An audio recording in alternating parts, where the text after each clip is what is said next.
belief in God, the reality of God, and our alienation from him. Adam is supposed by Judeo-Christian tradition to have condemned human nature to corruption and death through the momentously sinful act of acquiring knowledge of good and bad against God's explicit instruction not to. The modern secular mind, whose very modernity rests on humanity's accumulation of knowledge, is, if it even gets as far as contemplating this, entirely perplexed by the traditional interpretation of this story. Christian tradition, especially, sees it as illustrating the problem of human disobedience to God, which, given humanity's real-world dependence on practically useful knowledge, strikes every modern as indicative of the Creator being perversely fickle and cruel, which, if true, would be a complete contradiction in terms that reduced biblical belief to incoherence. The modern naturally thinks of the Christian doctrine of original sin as implying that it was our earthly human nature that became corrupted as a consequence of sin, which is certainly one way, probably the main way, in which Christians and Jews have understood the Adam and Eve story. This corruption, which in this way of interpreting the story is also seen as a punishment, is supposed by that interpretation to be our mortality. We die because Adam's sin corrupted our earthly human nature with this mortality. Adam's sin fatally weakened his love of God's life-giving spirit, and so he and all of his descendants lost much of their previous vitality, becoming susceptible to accidents, aging, sickness, and death. This specific element in the Judeo-Christian tradition, in the Judeo-Christian comportment, which blamed adversity on human sin, has been articulated frequently in both Jewish and Christian culture, its chief consequence often being disparagingly referred to in post-Christian societies as Catholic guilt. Alternatively, its Protestant expression, it's typically deplored as being self-condemnatory and puritanical, perceiving human nature itself as being incorrigibly evil. Most moderns, however, don't believe in God and never will, if returning to God means defaulting to the sense that their very human nature, by dint of its mortality, is corrupted by sin. That the Catholic Church's doctrine of corruption by sin is actually a lot more sophisticated than this isn't something that most moderns, whether Catholic or not, are likely to be aware of. In any case, the modern sense of corruption by evil is that it's a self-inflicted affliction of human personality and character, not of human nature as such. And no thoroughly modern person will ever relinquish this understanding without a profoundly persuasive reason to do so. Therefore, trying to sell Jesus to modern unbelievers on the strength of his being the supreme and sole example of uncorrupted human nature, who alone can save us from the mortal consequence of what to them is simply to be human, is not going to fly. Connected to this, and parallel to it, presenting Jesus to modern unbelievers as the Son of God, which requires selling him to them as this Son on the strength of a collection of 2,000-year-old stories about his miracles or his supposedly miraculous birth, is like asking them to revert to childhood or to run before they can walk.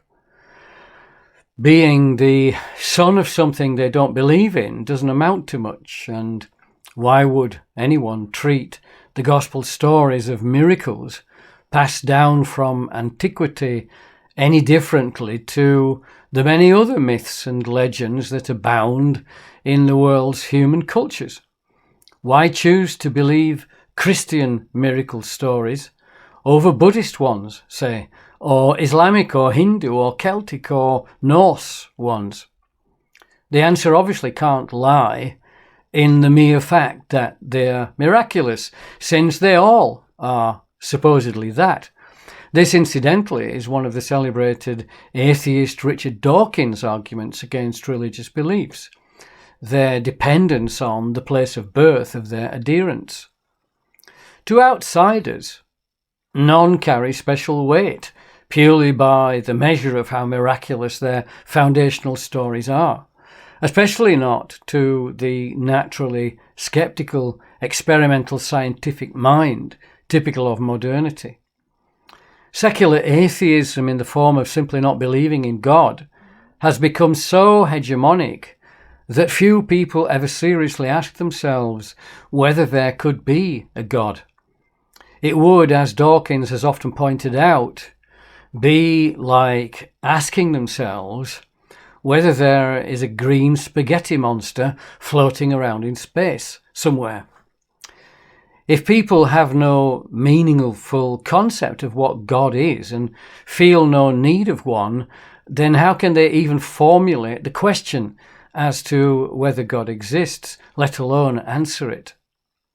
That's how, far from most people's daily experience, belief in God has become. What he is to them is even more obscure than Dawkins' hypothetical green spaghetti monster. So why do Christians today who do believe in God believe in him? And how can they make a case for his existence persuasive enough to give people pause for thought, long enough to really reflect on the matter? One reason why many in today's hugely diminished Christian congregations who do still practice their faith believe in God is that they do so purely out of family tradition. It's how they were brought up and they are still attached to it. They trust their religion as a benign force in their lives, even if they treat its articles and tenets with a very modern-day pinch of salt, temporarily suspending disbelief for the duration of their engagement with it, but in every other respect, living just as everyone else does. By definition, theirs represents a largely uncritical kind of faith that can only be very limited in its ability to answer the kinds of arguments against religious belief that even sympathetic secular atheists have internalized and made integral to their worldview. Like all worldviews, the secular atheist one is coherent, self-sufficient and self-contained. Practically, it works extremely well at supporting the lives of those who hold it and is a source of happiness by most measures. So why would any beneficiary of its goods want to risk losing the peace of mind that comes from trusting it and adhering to it as an active proponent of its veracity and virtue? The answer, I think, lies in the limitations and deficiencies of secular atheism itself, which will always disappoint some and sometimes disappoint all. Over time, these disappointments mount up until, at some point, they bring the credibility of their outlook into question. It's only then that its hold on people's minds weakens and openings begin to appear.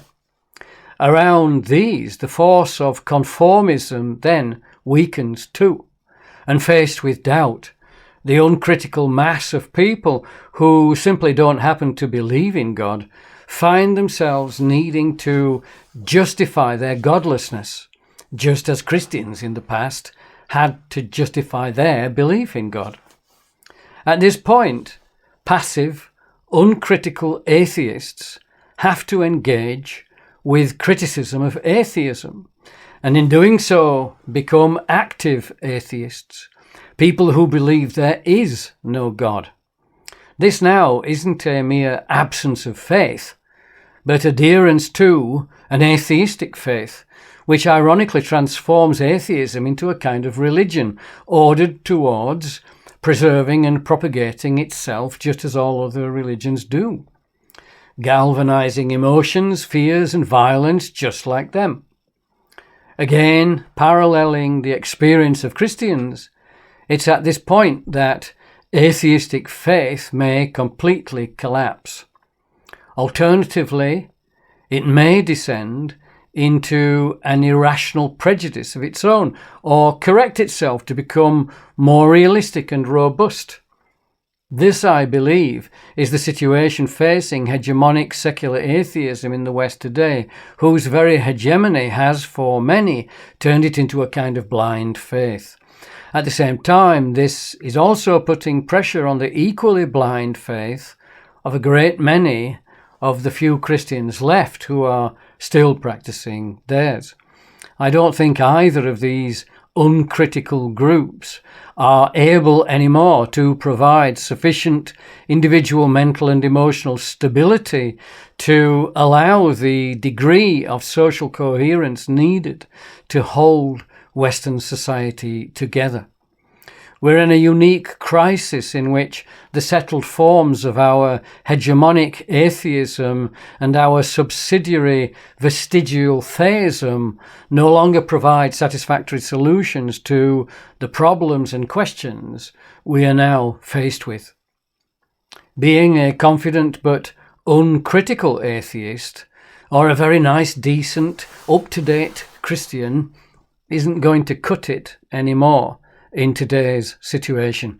The Western social compact was always based on the borrowed moral capital of Judeo-Christianity. But since atheism has had to stand on its own feet, it's proven even more destructive than the very worst excesses of Christianity. In response to this, we've seen the rise of radical new versions of our old solutions, such as, for example, the New Left, the New Right, New Labour, Progressive Liberalism, Caring Conservatism, and New Age spirituality. But now these experiments are themselves exhausted and failing too, having largely been penetrated and taken over by a particularly pernicious form of gender-focused revolutionary Marxism, just as comfortable with spiritual materialism as conventional materialism. Both tradition and modernity have failed to meet the need of our present situation to defend nature as a whole and human nature in particular. And so a radical new synthesis of human experience is needed for us to be able to go forward in sound mind and body.